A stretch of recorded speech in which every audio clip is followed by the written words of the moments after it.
ఇక varicose veins నుండి విముక్తి పొందండి. ఎవిస్ వాస్కులర్ సెంటర్ ఇప్పుడు మన KPHP లో గ్రాండ్ ఓపెనింగ్ ఏప్రిల్ 4వ తేదీన. వృద్ధులకి వితంతువులకి అందరికి పింఛన్లు ఇచ్చినది ఏ పార్టీ?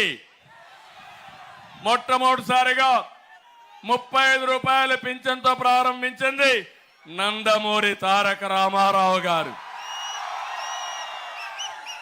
2014లో ఆర్థిక ఇబ్బందులున్నా 200 రూపాయలు 2000 చేసిన పార్టీ ఏ పార్టీ అని మిమ్మల్ని అడుగుతున్నా. 10 రెట్లు పెంచానా లేదా? పింఛన్లు పెంచానా లేదా? ప్రాంప్ట్ గా ఇచ్చామా లేదా? దుర్మార్గుడు వచ్చి 1000 రూపాయలు ఇచ్చాడు. నేను ఉండుంటే మొదటి నెలలో 1000 రూపాయలు పెంచేవాడిని. 250 పెంచుకుంటూ పోతానని ముక్కుతూ మూలుగుతూ మొన్న 3000 చేసిన దుర్మార్గుడు ఈ జగన్మోహన్ రెడ్డి. అవునా కాదా తమ్ముళ్ళు? మీరు చెప్పండి. 1000 రూపాయలు ఇచ్చి 1,00,000 సార్లు చెప్పాడు ఇంటింటికి పోయి. అవునా కాదా?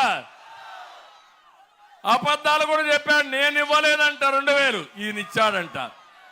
అబద్ధాలు కోరి జగన్మోహన్ రెడ్డి. తమ్ముళ్ళు నిన్న చూడండి, వాలంటీర్ వ్యవస్థ ఉంది. నేను వాలంటీర్ వ్యవస్థకు వ్యతిరేకం కాదు.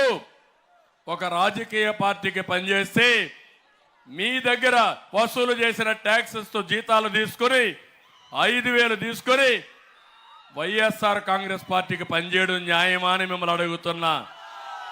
న్యాయమా అని మిమ్మల్ని అడుగుతున్నా. ఆ మాట నేను చెప్పాను. మిమ్మల్ని తీసేయం, మీరుంటారు, మీ వ్యవస్థ కొనసాగిస్తాం. కానీ మీరు ఏ రాజకీయ పార్టీకి సపోర్ట్ చేయొద్దండి. ప్రభుత్వ సేవల్ని ప్రజలకు అందించండి.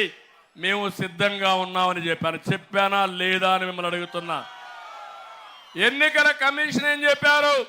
ఈ ఎన్నికలు అయ్యే వరకు వీళ్ళు ఎక్కడ కూడా ఇంటర్వ్యూన్ కాకూడదు, ఒక రాజకీయ పార్టీకి వంతన పాడకూడదు, దూరంగా ఉన్నామని చెప్పారు.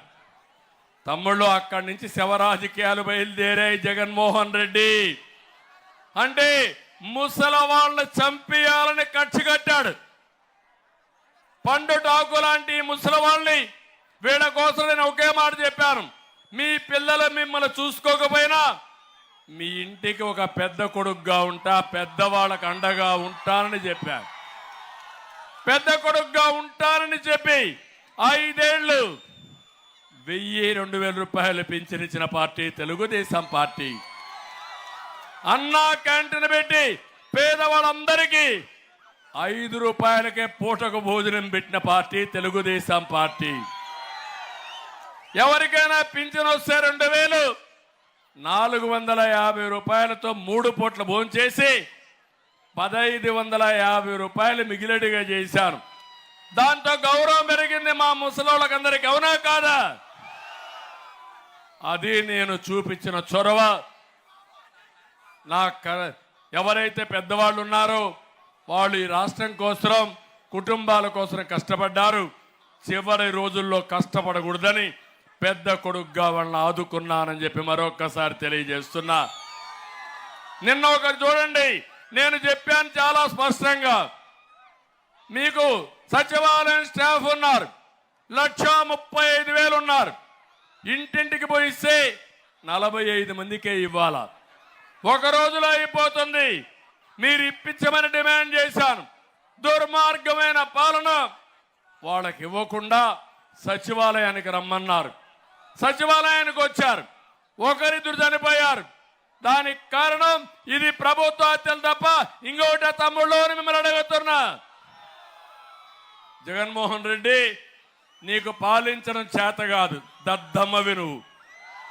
శవ రాజకీయాలు చేసే దుర్మార్గుడు నువ్వు. నీకు చేతనైతే ఎవరిని చంపకుండా పింఛన్లయ్యి, నీకు చేత కాకపోతే నువ్వు దిగిపో. 1 నిమిషంలో 1 గంటలో ఎందుకు డిస్ట్రిబ్యూట్ కావో ఇంటి దగ్గర నేనే చూస్తా. సవాలు విసురుతున్నా జగన్మోహన్ రెడ్డికి. సిద్ధమా అని మేము అతను అడుగుతున్నా. ఇంకొక పక్క తమ్ముళ్ళు, ఈరోజు మీరు ఒకసారి చూస్తే నేను ఒక మాట చెప్పిన తర్వాత భయపడిపోయారు. ఒకవేళ నువ్వు పింఛన్లు ఇవ్వకపోతే మొదటి రోజున ఇవ్వకపోతే నేను వస్తానే ఈ నెల నుంచే 4,000 రూపాయల పింఛన్లు ఇస్తానని చెప్పాను.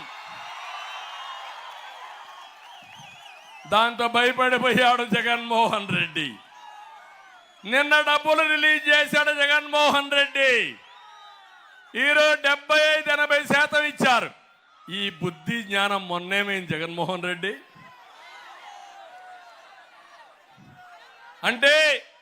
ఇంకొకటి చూశాను నేను, ఒక అడగానే జగన్మోహన్ రెడ్డి ఇంకొక రోజు చేస్తుంటే నేరుగా శవాన్ని తీసి వాళ్ళ ఇంట్లోనే పూడ్చేవాడిని. అప్పుడు బుద్ధి వచ్చేది. చంపే హక్కు నీకు లేదు. నువ్వు ప్రభుత్వంలో ఉన్నావు, బాధ్యత నీది, ప్రశ్నించే హక్కు నాది.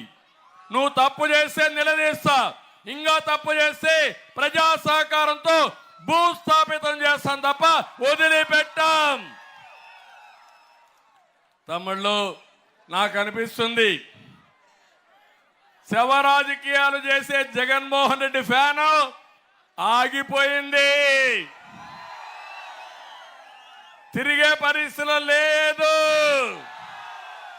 ఫ్యాన్ ని ముక్కలు చేయడానికి మీరు సిద్ధంగా ఉన్నారు. కాబట్టి లాభం లేదు. కాబట్టి గొడ్డలు తెచ్చుకో జగన్మోహన్ రెడ్డి. నీ సింబల్ గొడ్డలు పెట్టుకో. గొడ్డలు చూసి బెదిరిస్తున్నావు, గొడ్డలతో రాజకీయం చేస్తున్నావు, రాష్ట్రాన్ని సర్వనాశనం చేశావు. అందుకే సవాలు విసురుతున్నా. నీకు చేతనైతే ఆ గొడ్డలు పెట్టుకోగాని ఈ రాష్ట్రాన్ని శ్మశానం చేయొద్దు, వల్లకాడు చేయొద్దని మరొక్కసారి ఈ ముఖ్యమంత్రికి హెచ్చరిస్తున్నా. సుమన్ టీవీలో మీ పర్సనల్ అండ్ బిజినెస్ ప్రమోషన్స్ కోసం కింది నెంబర్కి కాంటాక్ట్ చేయండి.